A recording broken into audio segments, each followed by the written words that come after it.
What if the worst thing about your past isn't what you did, but the fact that you told the whole world about it? We're living in a time where public confession has become almost fashionable. People share stories about cheating, stealing, sleeping around, drug use, bullying, sometimes years after it happened. The comments are usually filled with words like, "You're so brave for sharing." But I think we're asking the wrong question. Instead of asking, "Should I tell everyone?" maybe we should ask, "What good will come from telling everyone?"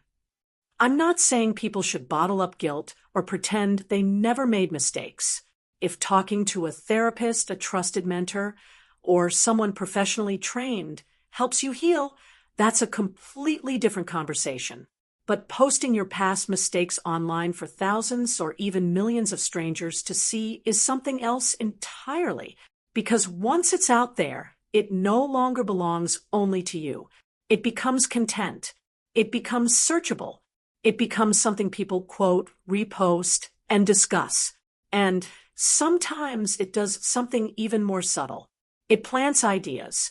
Imagine a teenager scrolling through social media. He comes across a post that says, in boarding school.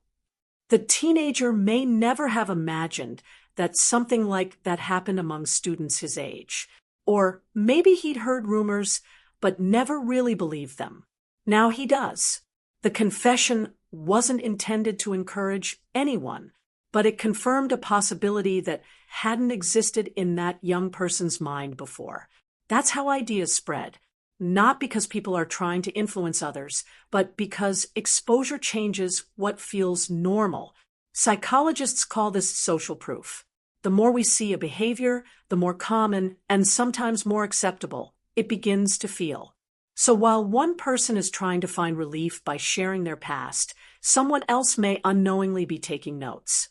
That's why I believe discretion has value, not because mistakes should be hidden forever, but because not every lesson requires a public audience.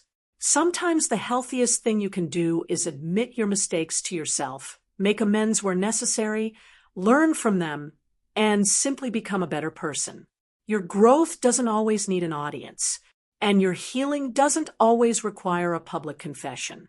Sometimes the most powerful evidence that you've changed isn't what you say about your past. It's how you choose to live today. If this made you think, share it with someone who needs to hear it, and subscribe for more conversations that help us think a little deeper.